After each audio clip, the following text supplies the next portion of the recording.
¿Qué tal amigos? Mi nombre es Ricardo Vázquez Kunze y este es su programa Pulso Parlamentario por Congreso Televisión y Radio Congreso. Ya tenemos un gran programa. Está con nosotros el doctor Aníbal Quiroga, él es constitucionalista, para que nos ilustre sobre los diferentes temas que tienen que ver con la reforma de la Constitución y con el referéndum planteado por el presidente de la República. Doctor Quiroga, un placer de tenerlo en el programa. Muchas gracias por ofrecernos su despacho para esta entrevista. Encantado, Ricardo. Buenos días. Doctor, el presidente de la República hace 2 días o un día atrás, estando en la selva, ha dicho que si el Congreso no se apresura en los términos que él ha puesto para discutir y aprobar la reforma constitucional, él comenzará a recolectar firmas para que se realice el referéndum en el plazo que él estima conveniente, que es entre octubre y diciembre. Yo le quería preguntar si eso es constitucionalmente, legalmente viable o no, o estamos ante simplemente una expresión política del presidente. Bueno, yo creo que es una expresión política del presidente basado en lo que le han dicho sus asesores y que tiene un hierro constitucional muy claro, ¿no? Quisiera hacer brevemente una nota haciendo hincapié en una paradoja, porque el referéndum fue introducido en la Carta del 93 por el fujimorismo, para decir que la Constitución era más democrática porque tenía un instrumento que acercaba al pueblo frente a la decisión de las leyes. Una pregunta, doctor. ¿La Constitución del 93 fue ratificada por referéndum? Claro, fue ratificada por referéndum, pero siempre se ha discutido el resultado de ese referéndum. Pero independientemente de eso, en el paquete que ofrecía la Carta del 93, decía, entre otras cosas, este es mejor que el anterior porque hay el referéndum que acerca a la ciudadanía a la decisión de las leyes. Pero en verdad era una mera locución porque no han habido más que 2 referéndums en más de 20 años. ¿El segundo es el de Fonavi? Uno es el de Fonavi y el otro fue el de la regionalización. Uno se ganó y el otro se perdió. Casi siempre se pierden. Se ganó el de Fonavi porque era un tema de devolución de dinero, entonces eso era imposible perderlo. Pero lo que ocurre es que es difícil hacer un referéndum y de alguna manera hemos desarrollado nuestra Constitución sin el referéndum porque no es un tema fundamental. Ahora, está en la Constitución, en la primera parte, y dice que se puede hacer la reforma total o parcial de la Constitución a través de un referéndum, pero luego, líneas abajo, dice, no puede someterse a referéndum los temas de derechos humanos. Entonces, si la Constitución tiene un capítulo de derechos humanos, esa parte no podría ser reformada vía referéndum. Con lo cual tenemos que irnos al artículo 206, que es lo que establece la reforma constitucional. Acá habría que explicar una cosa importante. Una Constitución le hace un cuerpo constituyente, que es especial, porque la Constitución tiene mayor rango que las demás leyes. Es como una obra especialísima del Estado. Pero claro, cuando se hace la Constitución, queda un constituyente delegado, queda un constituyente derivado. En este caso, en el Perú, el constituyente derivado es el Congreso de la República, que queda como una llama votiva para las reformas que se puedan hacer. Y el artículo 206 es tajante, dice, toda reforma de la Constitución pasa por el Congreso y luego se bifurca. Después que el Congreso la aprueba, con mayoría absoluta, puede ir a un referéndum. Si el Congreso lo decide y si el Congreso quiere, lo vuelve a votar con mayoría de 87 votos y en 2 legislaturas ordinarias, y entonces se produce la reforma de la Constitución, que es Constitución, eso no es ley. ¿Qué es lo que está pidiendo el presidente? Que se reforme la Constitución. Y luego dice al final del artículo 206, tienen iniciativa en el referéndum el presidente de la República, un número de congresistas y un número de votos. Iniciativa. Eso significa que tienen legitimidad para pedirlo, pero no para decidirlo. Quien decide si hay o no referéndum frente a la reforma de la Constitución es el Congreso. Distinto es el caso de una ley ordinaria que no toca derechos humanos. Una ley ordinaria que no toca derechos humanos puede ser llevada por la ciudadanía, con 2 millones de votos, directamente a un referéndum, como fue el Fonavi. Pero si es la reforma de la Constitución, tiene que pasar por la puerta del Congreso y es el Congreso el que decide al final, a pedido del presidente de la República, si hay o no referéndum. Entonces, lo que está diciendo el presidente, ¿cómo queda? Porque lo que se entiende, ¿no es cierto?, grosso modo, en ese discurso de plaza donde el presidente mencionó esto, es que si el Congreso no hace lo que él propone, ¿no es cierto?, él va a recolectar firmas para hacer un referéndum. Y lo que se entiende entonces es que va a someter la reforma constitucional a la opinión pública. Eso no lo puede hacer, o sea, constitucionalmente no lo puede hacer, ¿no? Yo creo que hay dos cosas, un populismo, digamos, que puede ser plausible e interesante para adquirir un liderazgo importante por ser un presidente que viene luego de una vacancia, pero por otro lado una falta de asesoría clamorosa, porque es cuestión de leer textualmente lo que dice el artículo 206, y empieza diciendo así: toda reforma de la Constitución se presenta al Congreso. Ahora, ¿quién se lo puede pedir? Se lo puede pedir el presidente de la República, congresistas o la ciudadanía, pero la decisión es del Congreso en cuanto a la reforma de la Constitución, porque lo que hay que ver es que el constituyente derivado es el Congreso, no la ciudadanía, no el referéndum. Entonces, acá hay una, digamos, malutilización conceptual de lo que es el referéndum para la aprobación de normas. En cuanto a las leyes, sí podría haber una iniciativa directa, pero hay no es una el ley que caso. lo desarrolla. Pero para la reforma de la Constitución está encerrado en el Congreso, porque así lo dice la Constitución. O sea, la Constitución se establece en un marco cerrado y deja una válvula para su reforma. Esa válvula conecta con el Congreso. Ahora, vamos al análisis político de esta situación jurídica. Cuando el presidente enuncia esto y propone, digamos, o da a entender que la opinión pública puede reformar la Constitución vía referéndum, ¿qué está haciendo políticamente? Porque lo que da la impresión es que él, de alguna manera, quiere enfrentar el poder del Congreso. Pero si usted nos dice que eso es legalmente imposible, constitucionalmente inviable, ¿no es cierto?, no lo va a poder hacer en los hechos, el sentido es ¿cuál? Es decir, es una pugna con qué afán y en qué va a terminar esa pugna, porque al final uno se pregunta, bueno, ¿y esto dónde va? O sea, ¿dónde van los próximos 3 años en esa situación? Hay varias lecturas, ¿no? En primer lugar, diría la más importante, el presidente de la República actual no puede ir a la reelección, porque está prohibido. Él no es el continuador de otro presidente, él es un presidente que ha sido elegido para completar un mandato de 3 años y medio. En eso que quería, digamos, incidir, después que usted termine, por supuesto, lo que nos estaba diciendo. Hay, digamos, varias voces que dicen que todo esto, ¿no es cierto?, es en realidad para formar una especie de colchón electoral para reelegirse, que el presidente está pidiendo opiniones jurídicas a diferentes constitucionalistas para ver si efectivamente esto puede efectuarse. Usted nos dice que eso es imposible.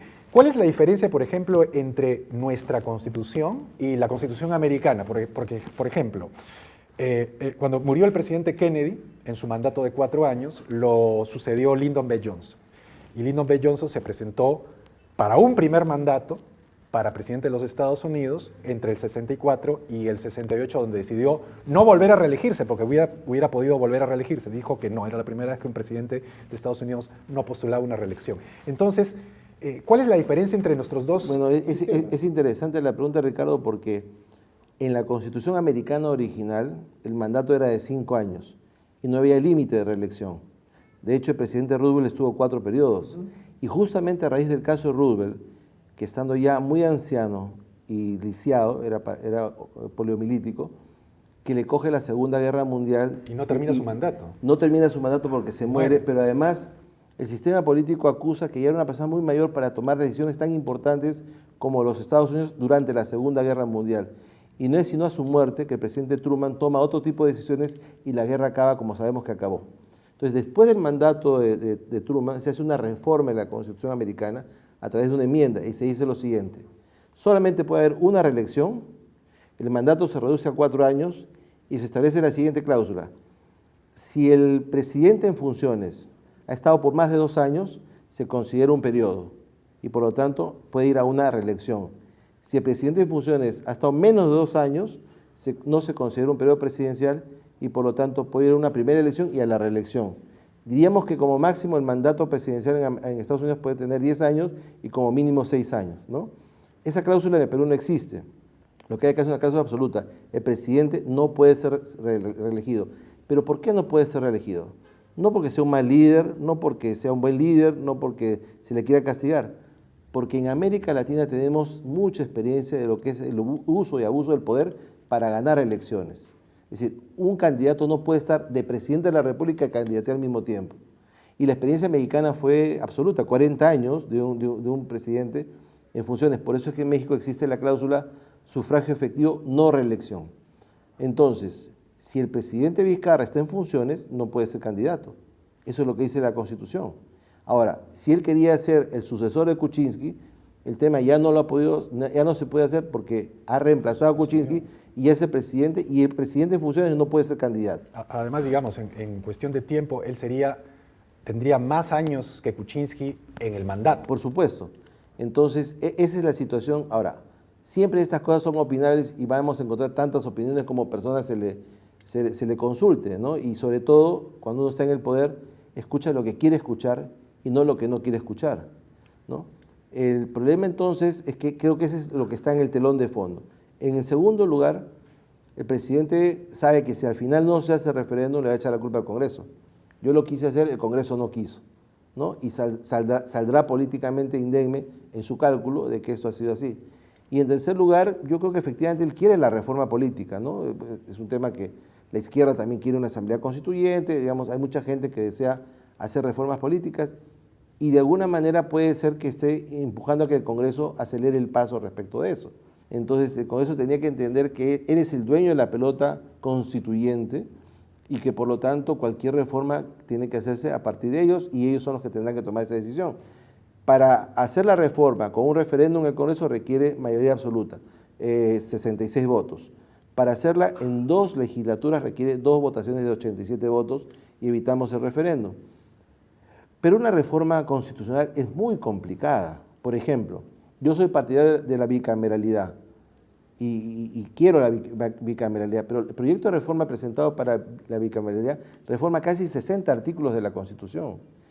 ¿Se imagina el público televidente lo que es modificar 60 artículos de la Constitución? Y mucho consenso, y todo el mundo le quiere meter la mano, y la izquierda quiere jalar para atrás y decir, bueno, si vamos a reformar esto, reformemos el capítulo económico, porque esta Constitución es la que produce la corrupción, y nos hemos vendido al capital extranjero, y etcétera, etcétera. Entonces, todo el mundo le mete la mano, por eso es que no se ha podido hacer hasta ahora la reforma de la Constitución. Hay un artículo que está duplicado en la Constitución y ni siquiera se ha podido corregir, porque de alguna manera es poco pétrea, para evitar pues, que todo el mundo la tasajee por todos lados. Entonces, la reforma política para insertar el Senado y la bicameralidad parece de suyo complicado. Además, los proyectos se contradicen. En uno habla de bicameralidad, en otro habla de unicameralidad. Y en los otros proyectos, por ejemplo, el Consejo de la Magistratura, ese podría salir rápidamente sin necesidad de referéndum. Si el Congreso está de acuerdo, porque no es un tema que le toque a ellos, lo vota con 87 votos, consigue la siguiente legislatura con 87 votos y la reforma está lista, ¿no? El otro tema que está... Al parecer eso no es lo que el presidente está buscando, porque al parecer hay un consenso... Ha dicho esta semana, ha dicho, si el Congreso se apura ya no es necesario el referéndum, lo ha dicho. Pero se apura... A ver, usted nos dice que por lo menos para la reforma política se necesita un gran consenso. Al modificar digamos, el Congreso unicameral por uno bicameral se requiere modificar 60 artículos y eso, digamos, supongo yo que genera pues tiempo. Y es la columna vertebral de la Constitución. Entonces, el presidente lo que dice es que, además con su vocería y con su bancada en el Congreso, dice que la reforma tiene que estar lista en octubre. Es imposible. Y a más tardar, si no puede ser en octubre, en diciembre. Y por ejemplo, Juan Sheput, que es uno de los voceros, dice, en diciembre no tendría por qué no estar lista la reforma de la Constitución. Entonces, yo me pregunto, si necesita ese gran consenso, en 4 o 5 meses, ¿eso puede ser así? No, pues no parece viable, ¿no? Podrá decir Juan Sheput lo que quiera, pero no parece viable, sobre todo si la semana pasada se están acusando mutuamente de reuniones secretas y privadas y de alguna manera los sables se han cruzado entre el fujimorismo y el gobierno actual. Entonces yo leo eso y digo, si están así... Menos consenso va a haber. Si además conversar con los fujimoristas es casi conversar con leprosos, apestados, ¿cómo es que se van a juntar para hacer el consenso de 66 votos, 87 votos? Eso no parece viable. Yo creo que este año no va a haber referéndum. Me resulta muy difícil pensar que va a haber referéndum y que la reforma del Consejo de la Magistratura es más fácil por una razón, porque es un tema ajeno al Congreso, es un satélite que está afuera. Pero, por ejemplo, la reforma política para la no reelección de los congresistas es imposible. Históricamente el Congreso nunca ha votado contra sí mismo. Fíjese que la actual Constitución decía, el cargo de parlamentario es a tiempo completo y a dedicación exclusiva. Era tajante. Los parlamentarios, los congresistas no podían ejercer nada que no fuera la docencia. Salvo la docencia. Bruce no podía estar inaugurando su restaurante durante la celebración de la censura al ministro de Educación. No podría hacerlo. Menos pidiendo protección. Así es. Pero ¿qué ocurrió? A la hora de aprobar la Constitución, por los constituyentes, futuros parlamentarios le pusieron una coma. Los parlamentarios son a tiempo completo, dedicación exclusiva, coma, durante las horas de celebración del Congreso. Con lo cual vaciaron la norma de contenido. Además, porque ¿quién, digamos, es absurdo, porque ¿quién podría estar ejerciendo otra función mientras está sentado en el escaño? Abrieron la puerta para poder ejercer, para hacer sus actividades privadas y tenemos lo que tenemos. Entonces, si eso es lo que ha ocurrido históricamente, yo me pregunto, ¿los parlamentarios van a votar con 87 votos la no reelección? Si hacen del Parlamento su vida, esa es su casa. Y cuando no son parlamentarios regresan como asesores, regresan como coordinadores parlamentarios, están dando vueltas, medrando alrededor del Congreso. Entonces, pensar que esa reforma política, que es interesante y que sería saludable, se va a poder hacer con el Parlamento conversando sobre eso, es un tema absolutamente iluso, ¿no? Ahora, si usted nos dice que es imposible que la reforma constitucional política se realice este año, digamos, ¿cómo queda la expectativa, digamos, de la población que le ha creído al presidente que a fin de año ya vamos a estar con el problema político solucionado? Sobre esto yo solo puedo especular, ¿no? Y mi especulación es, al final de año el presidente podrá decir, miren, yo lo quise hacer, ¿no es cierto? El Congreso no me dejó, por lo tanto, deme a mí la popularidad y el Congreso que siga desacreditándose. Ahora, ¿y eso es responsable? Porque, digamos, todavía al presidente le quedan 3 años, ¿no? No lo sé, pero digamos, 2 años y medio, porque el último año es el año del pato cojo, ¿no? Pero lo que yo creo es que además ha habido la amenaza de censurar al gabinete, de forzar un voto de confianza, ¿no? ¿Eso es posible? O sea, forzar un voto de confianza por la Constitución, la reforma constitucional. Siempre es posible hacer un voto de confianza por cualquier política de Estado, ¿no? El problema es si eso es razonable, viable, si es aconsejable, si es una cosa que políticamente es correcta, porque es posible que todos nos suicidemos al mismo tiempo, ¿no? Pero la pregunta es, ¿qué ganamos con eso? En la teoría de mueran Sansón y los filisteos no es muy, digamos, no da resultados positivos. ¿Qué se gana con, digamos, pongamos en la hipótesis mayor, ¿no? Que es que se presenta una cuestión de confianza y tengo entendido que se debería presentar otra más porque la primera no vale, porque es otro... Estos son como los partidos del Mundial, ya las tarjetas rojas y amarillas acabaron con el gobierno anterior. Entonces, que digamos, se presente una y se presente otra, y para lo cual también va a pasar un tiempo, ¿no es cierto? No todo es inmediato. Y efectivamente queda expedito el presidente para disolver el Congreso. ¿Qué cosa, digamos, ganaría el país con una elección a 2 años de que termine el mandato de los congresistas? Sería un caos constitucional y además le puedo asegurar que en la segunda votación el Congreso no va a negar la confianza, porque no se van a hacer el harakiri, ¿no? Entonces, eso también es inviable. Lo que creo que ha ocurrido, y que hasta cierto punto sí ha sido exitoso para el presidente, es que ha construido su imagen como líder, ¿no? Hasta, digamos, el presidente Vizcarra asume la presidencia en condiciones dramáticas para el país, ¿no? Se vaca el presidente Kuczynski, es el segundo presidente vacado en la historia de la República en 200 años, cesa su mandato, asume él, asume además no solamente con una gran oposición en el Congreso, sino además sin bancada, porque la propia bancada le decía, tú eres un traidor, tú no nos representas, ¿no? Y lo querían forzar a renunciar. Y entonces está solo. Pero mucha gente decía que era un pelele, que era una persona que no tenía mucho futuro, y habían comentaristas que escribían, decía pecho frío, ¿no? Yo he leído comentarios de ese tipo, que no tenía liderazgo. Lo que ha logrado desde julio acá es construir un liderazgo.